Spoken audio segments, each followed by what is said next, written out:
The next mantra declares that knowledge of this Ajapa Gayatri existed neither in the past nor will be in the future. So what does it mean? This statement, in a way, is of emphasizing the spontaneous equality of japa japa, that which has no existence in the past or future exists only in the present moment. Awareness of past and future implies mental or intellectual memory and rotational conceptualization, whereas awareness of the present moment is purely spontaneous. Only that awareness, which is experimental and free from intellectualization, can be perceived by the pure mind, and it is without any elusive covering. The spontaneous experience of the present moment is only possible when the accumulation of negative impressions have been rooted out of the deeper level of consciousness. And I will, I don't know, when I'm doing these conversations here, like reading, and I don't had a degree in, knowledge of Upanishads and this kind of stuff, as you can know from my reading Sanskrit. But I do have a personal experience through my life, which I can remember, or previous lives, which I could remember, something I heard, something I accumulated through the life. And read the commentary, understand for myself. That's the first reason why I'm doing these recordings. And the next is to kind of put it through my understanding in the prism of practices which I done so far, or which we're practicing right now. So with this, when they talk about past and future, and so it's kind of trying to bring you to the focus on the present, and that's what we're trying to achieve, and that's one of the hardest part. And everybody's problem in the world who are trying to do practices like yoga, meditation, it's the mind. And the mind, that's the place which we have access to our memories, the past. We're trying to think about the future, this kind of prognostic part, and we're also constantly recycling what we experience. And whatever you experience in your life right now, it's always shadowed by impressions. So if you experience something in the past, like you met somebody on the street, the dog, for example, and she barked on you, next time you meet the dog on the street, you unconsciously will have this lower percentage of expectation that the dog might bark or attack you. So you cannot kind of get rid of this stuff unless you're going through this constant cleansing your samskaras. And the best example I can give you is remembering when you were a child. If you can remember, many people kind of forgetting very fast what's happened when they were children.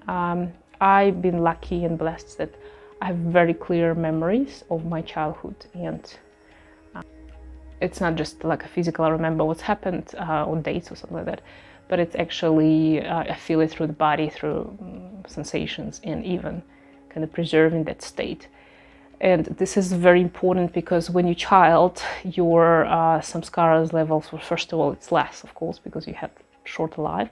And secondly, you still preserve this, especially before you're a teenager, you preserve this way of not be so much suppressed by hormonal things happening in the body when it started, from puberty, and then you're not so much obscured by experience on top of the hormonal.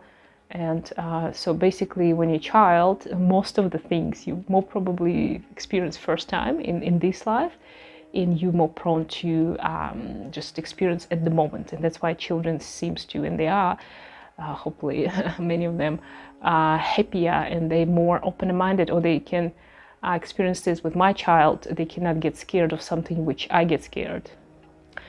For example, the large dog come to my child. It's a bad example, for example. And I'm already freaking out because it's a huge dog, and there's a stories that the dog's attacking the children, this kind of stuff, especially when the child trying to pinch the dog, but the child absolutely oblivious to that. Or, for example, the poisonous snake or something like that. So you can see it and observe it with the children.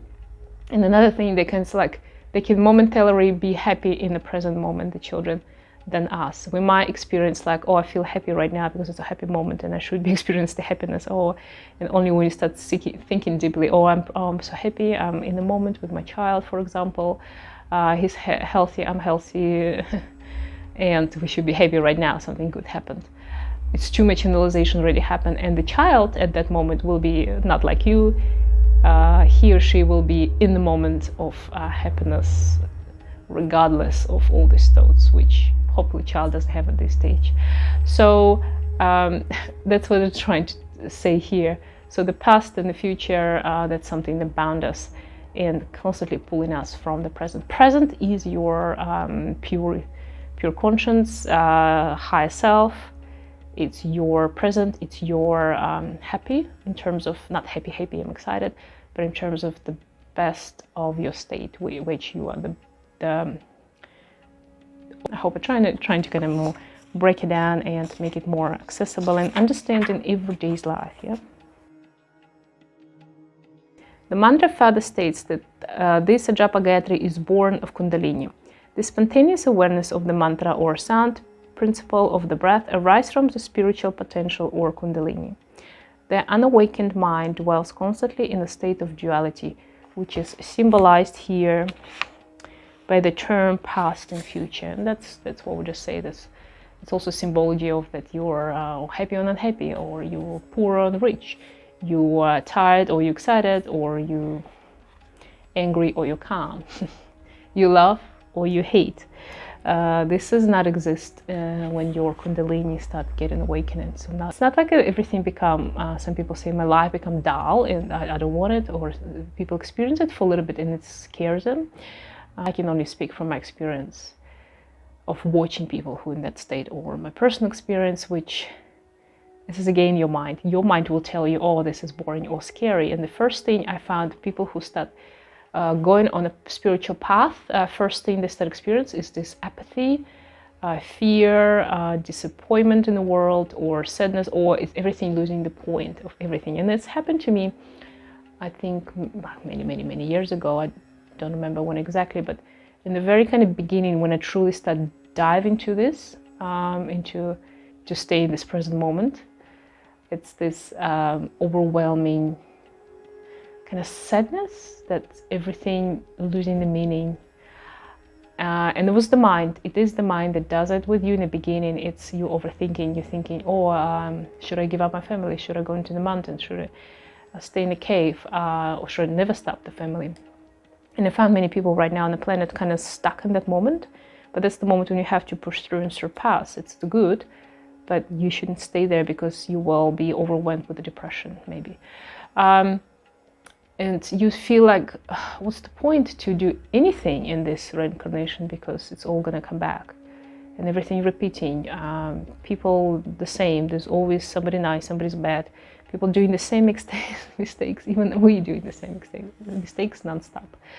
If you look through the history, what Socrates or Herodot were writing 3,000 years ago, whatever, 2.1 thousand years ago, it's exactly what's happening right now. And if we read their texts without understanding it was written over 2,000 years ago, it seems like it's just been in the news last week about people, migration, misunderstanding of the children, older generation always saying that the younger generation gonna lost it, and all this stuff. It's gonna bring you to apathy. And then you understanding that the exactly same patterns was happened 6,000 years ago when you read Upanishads or Ramayana or Bhagavad Gita and all this kind of stuff. So yes, that's the truth. No matter how fancy we look like, how different our clothes, materials, if we're using iPhone or the clay tablet, we are the same internally. And we're all on evolutionary, self-evolutionary paths, and everybody on the different levels. So that's the diversity of the people around you, explained by that. That's my personal understanding. So let's finish this mantra. The spontaneous experience of the present moment, which is attributed to Ajapa Gayatri, refers to the state of unified or transcendent awareness, which is beyond duality. So we tend to go beyond duality. Hence, Ajapa Gayatri in the natural quality or state of Kundalini, and by bringing about this state consciously, one is able to activate the Kundalini directly. So I don't think we should kind of like we're trying to get rid of duality. You cannot get rid of duality unless you just don't live in this world anymore. So there's a breath and a breath. It's inhale, exhale. There's a duality. That's it. You cannot stop it unless you stop breathing, which you will not exist anymore in this world. But the mastery and the, as they say, the Kundalini start only being awakened when you go through that. So when and the inhale and the exhale, exactly the same and the part of something one for you, and everything around this world, as well as the evil and good, you know. You then just totally understand that no more evil exists. So the evil, it's the part of the good. It's like the black, it's the part of the white. Yeah, the white, the light. Yeah, which is, we see the bright light is the white color. When there's all the black around us, when the light open up, the black disappears. So the black is just a delusion. So all the evil, negative, it's just an illusion that exists in the duality world. And essentially there's only one exists. It's the high conscience, the unconditional love.